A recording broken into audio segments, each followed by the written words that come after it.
Basically, in almost every person that I worked for in my early career, those personality traits, like, cussing or putting my fist on the desk or whatever, they didn't suit me. And so, I was very fortunate when I became CEO, is that you have the opportunity to sort of redefine what it means to be a leader, and you don't have to act masculine. Run toward the unknown. When you're riding the big wheel, you're not alone. Today, I'm talking with Christy Johnson, General Partner and Chief Performance Officer of BIP Ventures, the North American venture capital division of BIP Capital, one of the Southeast's largest and most active venture capital firms focused on early-stage growth companies. In this two-part series, we're going to be talking to Christy about what continues to be top of mind for company leaders, which is how companies can adapt and continue to grow in an uncertain and difficult economic environment. We then explore the future of work and what the workplace of tomorrow will look like, and how you can leverage AI in the workplace and in your personal life. Finally, we'll just talk about what it's like leading as a woman, things that she's learned and things that are ahead for her on the horizon. It was a very fun, extremely informative, and very fast podcast for me, and I hope you enjoy it as much as I did. And as always, may this conversation inspire you in your own personal and professional journey of life. Well, we would be remiss to talk about the future of the workplace without talking about AI. Yep. And its impact in the workplace. So I wanted to just ask you a little bit about how you are leveraging AI in the workplace. And then, even personally, but just kind of how you see it playing in the workplace. But I thought it would be really interesting just starting with, do you guys use it, at your company, and how? And then what kind of place do we think it could play in the everyday? Yeah, well, I certainly use it, and I use it primarily for productivity. So, in the same ways that everybody probably defaults to using it, which is content or research. And so, there's probably nothing that I do, even like someone recently asked me for a recommendation letter. I'm going to get my start, and I put curate a letter, that these are the biggest attributes, these are the job responsibilities, and then it gives me something that's 90% there, and then I can use the 10% to sort of tweak. Super helpful. As we have lots of companies that are hiring for positions. And so it's super good at putting in, give me a job description, and you can make it super specific for a SaaS company and 5 million in revenues, looking for, a leader in sales and with these types of backgrounds, and that, gives you something, spits out something that would have taken you a while to put together, and you can spend your energy on making that better. And so I think that, certainly our terrain analysis and the things that the investment teams are doing, they're using, all of the normal tools that they do, and then augmenting that with AI and, juxtaposing what they can come up with, very similar to what you were explaining, is in terms of the accuracy. But it definitely comes up with things that they had not necessarily thought of, and it definitely makes the process, it just makes them more efficient. So, looking for ways that you can do that. Where I think that I think it's going to be completely disruptive, and I think it's going to happen extremely fast. So if you look at, this is somewhat equivalent, and maybe arguably very equivalent to the internet. Mm-hmm. And so that was like a revolutionary thing that happened, but it happened at a much slower pace. And if you think about, okay, why was that? You had that was controlled by a very small number of people, and then it evolved as other people, that started widening, and other people started figuring out how they could use it. And so when you have open source and you have lots of people and all the great minds in the world who are building on each other's great thoughts and great processes, that creates an exponential environment, which is what we're in now. So, we have sort of now, I think it was November of last year that ChatGPT came out. And so if you are under any illusion that you're on top of things, you're kidding yourself, because it is moving so quickly. And I think that we're just going to continue to see that. But I think what's going to happen is that the things that it's going to disrupt are the things that that have an action, and then there's a corollary. So things that if this, then that. So you look at things like accounting. Certainly any type, everybody knows for content, so like the content development is just like, it's amazing what happens. I mean, like even the virtual and the visual and illustration and things like that, like when you look at what it can do with just a few prompts, and the fact that it's mind-blowing that I can use a prompt and I'll get an image and a set of images, and 5 minutes later, you can put the exact same prompt in and you will get an image that looks wildly different because of the fact that it learned so much in that 5 minutes.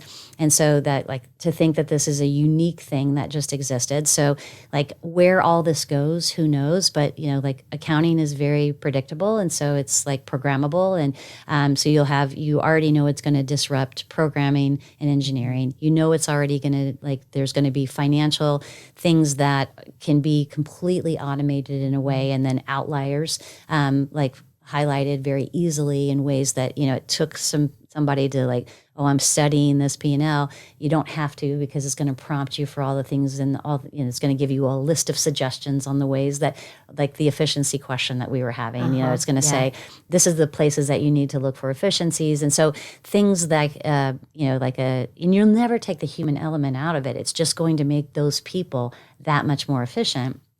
And I think I mentioned before that the difference is going to be that the people who utilize it become 100 times more efficient than the people who don't know how to utilize it. So the gap there, the knowledge gap and the productivity gap, is going to get wider and wider. So if you don't get on the train, the fact that you're going to be so out of date is going to become much more, of an immediate and a stark thing that didn't exist before. I think that there's certainly, I can't imagine because people are already trying to figure out top of funnel. And so I can't think that there's not going to be software that comes out that allows you to all the stuff that we were talking about before on ICP and targeting, and it'll do a terrain analysis automatically for you. And you might just have to put in the SEC or the IC, what is it? The code.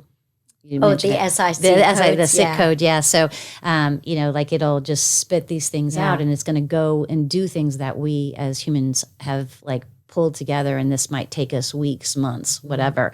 And then it'll create, and it'll go pull list, and it'll, scrape LinkedIn, and, we already have tools that are very scary, like how you can pull my name, and not only do you know my personal email or my work email address, but you also know my personal email address and my home address. That is very scary. I don't know how. You can bring up a picture of your home if someone wanted, exactly. Right? All this other stuff. You're like, what? Yeah, because my daughter was showing me. She was looking. This is how much our home is worth, and this is what it looks like. Yeah, this is how you drive to it. But yes, and then people can reverse engineer and get your cell phone number and all kinds of things. But I think that they'll the constricting factor in that for us now as human beings, with the limitations that we have with our own mind, is that we can only do so much so quickly. If you have something that, and by the way, that's exponentially going to move, like how much it can consume and how much it can, sort of churn out immediately, seemingly instantaneously.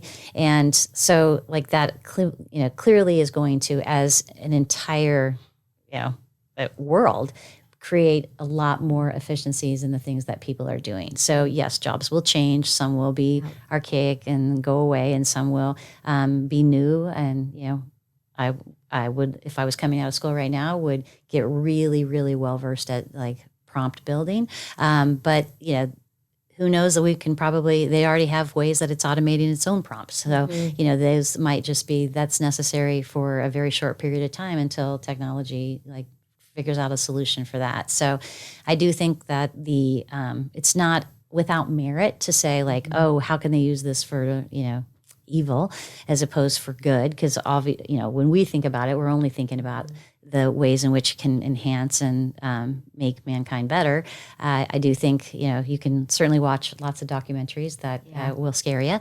But I think if you also just look at the internet and who were the first people to sort of take advantage of like trying to sell things on there? I mean, there was a lot of nefarious things. You had gambling, you had pornography, you had like they were early adopters because they were just looking for different channels. And so I think, we're going to have to figure out ways to regulate. We're going to have to figure out ways to make sure it's a fair playing field, all of those things. But, the good news is those conversations are starting. And I'd like to think as the human race, we can figure out ways to make sure that, we can safeguard the things that are the most concerning of things moving at warp speed that we don't understand, because I know that's for sure. It is moving at warp speed. I was having a conversation with someone about this. It's a little bit different than the AI, but the advancement of technology. My dad is 89, and he's pretty incredible. We were talking about him a little earlier. He lives in his own home. He's a retired firefighter for years, like 40, and they asked him to come back, and he went to go work for the fire chief who he mentored, right? That was the next guy coming in. So he went, begrudgingly 6 months after retirement, he's like, fine. He's been there another 20 years. Wow. So yeah, over 20 years, actually. I think he said it was 28 years. He has one of the oldest employment numbers in the city of Albany, New York. Yeah, of anyone else. He's got like a really low number. Anyway, he was talking to me. He called me. Then he called me and he was all excited that he figured something out. But he said, okay, I got this thing about my health care, and now they're saying something about an app on my phone, and I'm not going to get a card, and this digital thing, like, I don't know. And he knows everybody. I'm going to City Hall. I'm just going to go talk to the mayor, right? I'm the mayor. Yeah, the mayor will fix it. So he goes in and he did talk to City Hall, and he did get it resolved, but he calls me up. Okay, so here's how they explain it to me. Jack, don't worry about it. This is not for people like you. Well, I'm like, people like you. First of all, I would have been like, what did they mean by people like me? But they basically said, I will get you a card, and I will print you a card, and I'll make sure that you have everything you need. So I bring up that story because across different demographics, right? So he's not out looking for a job, but you've got Gen Xers who are trying to figure out how to keep up. And then you've got Gen Z that was almost born with it, right? Yeah. That are coming up. And the difference is so vast in how we interact with this technology and how we leverage it in our lives and in our work. We had talked about how younger people are even more careless about it, whereas someone more mature might be more careful with how they engage and what they even let out there. How do we think about that? I'm going to bring it back to you running a business, right? I'm going to bring it back to you advising your companies, portfolio companies. How do we bridge the gap and really, help everyone get to where we want them to get? Some people aren't left behind. Others don't say about, the Gen X it's just time for them to retire, right? The Gen X are even, right? We're old and we need to be out. How do we really bring those people together? Yeah, I don't know that there's probably a solution where we don't have some people who eventually age out because of the fact that, my parents are exactly the same. My dad struggles with, I can't even get him off the flip phone. It's got the little tiny things, and he has to press, the button 3 times to move to the letter. So needless to say, there's no texting going on. So, but there is if you think about sort of, we were of the age, we didn't grow up with it, right, but we adopted it. Yep. And so you figure that there's probably another 20, 30 years before you will have no one alive that did not have some part of their either professional career or their growing up that involved a cell phone. And, that's weird to think, but, right. And I do think that it's kind of interesting because one of the things that you mentioned, I was thinking, I wonder if it's different because, of course, when we were young and you would start a job and there was like the more senior people and they, you learn to appreciate that they had a lot of value. And even though you probably thought the same, like, why did they? Because a lot of times they would also say, we do it because we've always done it that way. And I always used to think, that is the most ridiculous response I've ever thought of. But over time, you certainly learn from them. You start to appreciate them in a way that because you're with them and you can see that. So I wonder if sort of the gap between, sort of the difference in generations and the credibility that the more seasoned work employees have been given in decades past doesn't translate now because they're not in the office together. Oh, that's and interesting. So I wonder, and they're also probably the people who are struggling the most with the technology that they have. I will admittedly say that, I probably had a reputation for if it can go wrong with technology, it's going to happen to me. I don't know if there's any user problem there. I'm sure that the people that support me were rolling their eyes and saying it's Christy.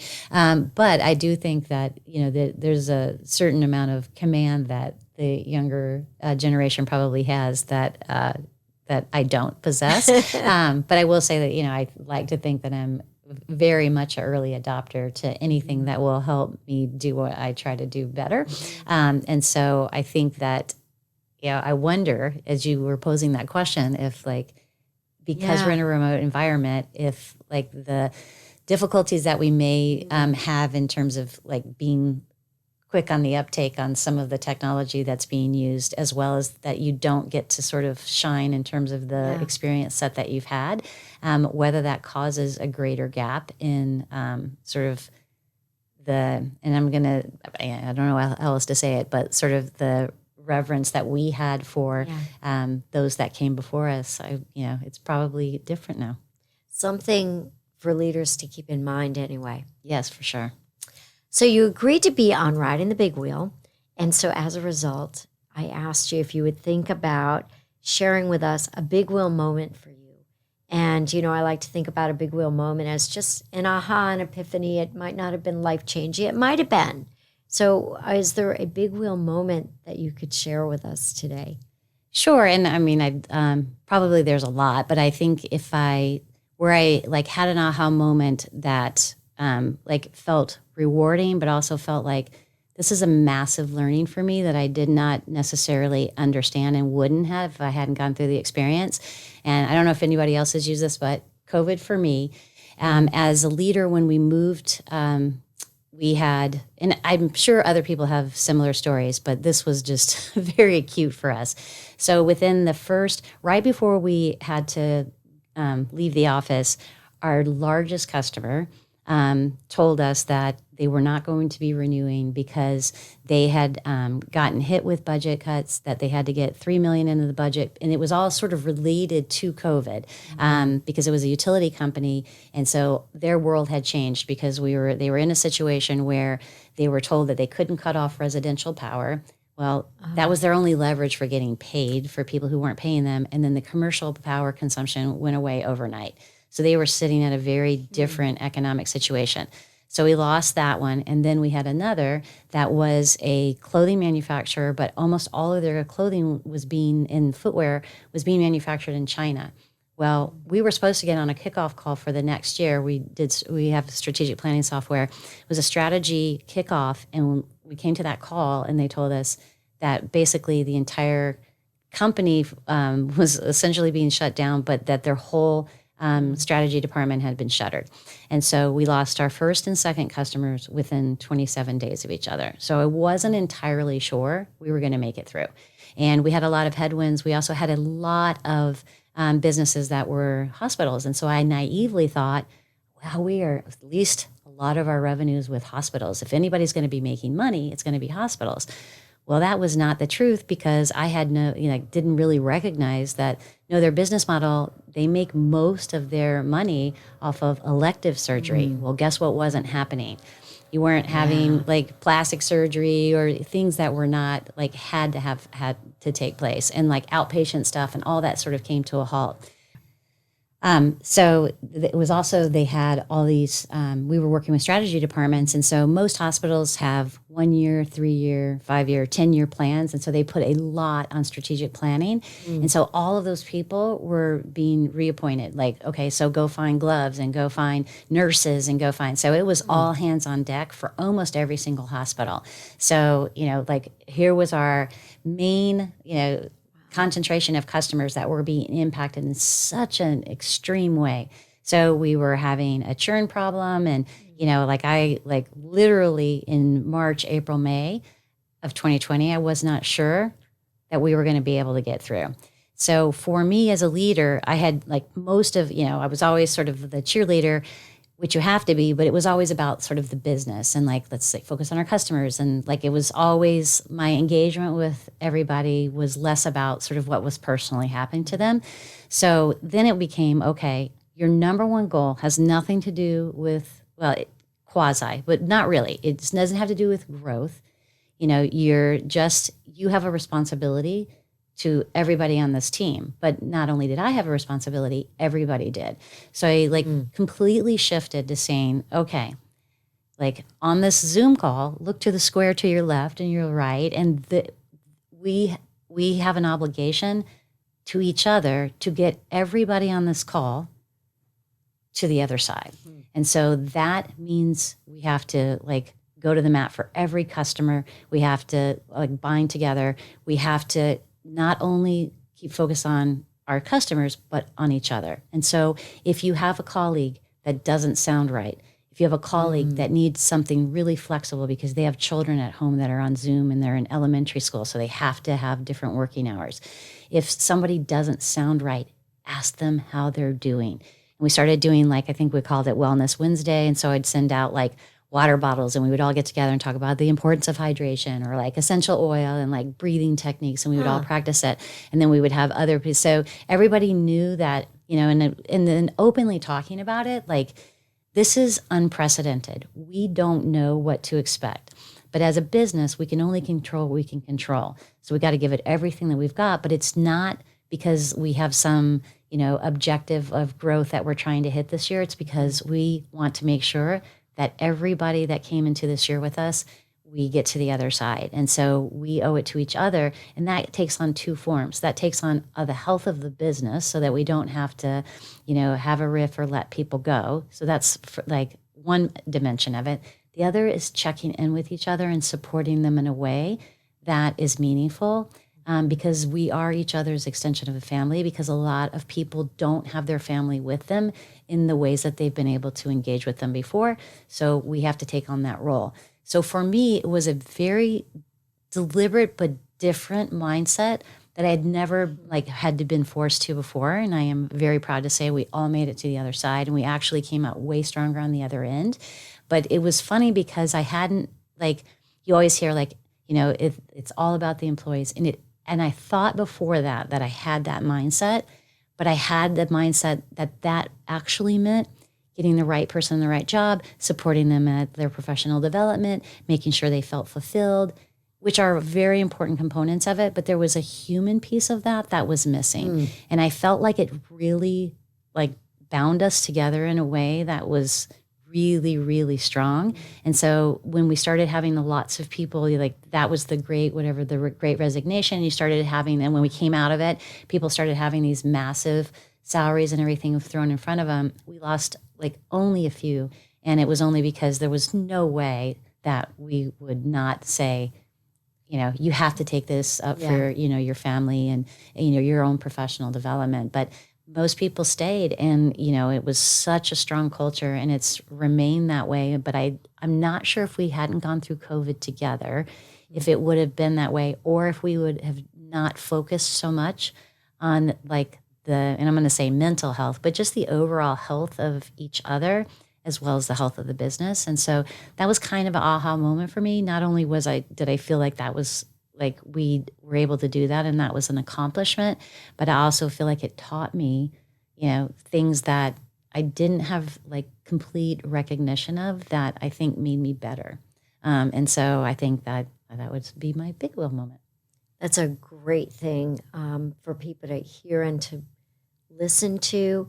And what would you say, I think I know the answer, but what would you say how that has impacted you as a leader today? Oh, it definitely, I think it made me more vulnerable and certainly much more transparent with people. And then that was the other thing too, is I think that, and you probably have these same things, is that if you're a female, especially in a male-dominated environment, showing emotion or the things that make you tick as a female or as a person, those aren't necessarily always rewarded, and they're sort of seen as weaknesses. So the other thing that did is just sort of break down people in a way that didn't really matter. And so there's plenty of people who I was virtually having conversations with that were crying and doing things that made them much more human. And so I think that, and some of it's age too. It's just it doesn't matter. Trying to emulate being masculine and the things that make, that you see basically in almost every person that I worked for in my early career, those personality traits cussing or putting my fist on the desk or whatever, they didn't suit me. And so I was very fortunate when I became CEO, is that you have the opportunity to sort of redefine what it means to be a leader, and you don't have to act masculine. And so having in that was a very culminating experience, because the vulnerability that I had made that okay for the rest of the organization. And then that actually was much more indicative of sort of the way I naturally behaved, but also I think that it set a tone for the organization that if it had been a male at the helm, I'm not sure 100% that it would have, I not want to say that it wouldn't have resulted in the same outcome. It may have. The path there would have probably not as been as galvanizing, because I think that if you're vulnerable at the top, then it creates a safe space for everybody to do that. And I was talking about things that before COVID, we would have never talked about. We're not check in with your neighbor and do those things, or having people, we always talked about things for what we were thankful for Thanksgiving. And so those are, I'm thankful for my family. I'm thankful for my health, so the level of vulnerability than we went through that year, because everyone had it was just so different and we didn't know how to navigate it. And so I am thankful. I do think that it's made me much more totally comfortable that that's how other people do it. I have my own way, and it's much more vulnerable, and it's much more probably feminine. And I think that it serves us well. And I think that because of that female trait, I think females are uniquely set and wired to be really good leaders. Well, Christy, thank you so much for being here today, for your insight and sharing your time. I sincerely appreciated it. And you are welcome back anytime. Well, thank you, Michelle. It was always, I always enjoy conversations with you, and really appreciate you having me on the podcast, and happy to come back at any time or have a glass of wine or coffee anywhere else. You got it. Thanks. Hey, it's Michelle. Thank you so much for listening today. If you enjoy our podcast and know someone who you believe would make a great guest, I would love to hear from you. Feel free to connect with me on LinkedIn and let's talk. I'd love to hear your feedback, and as always, may it inspire you in your own personal and professional journey of life.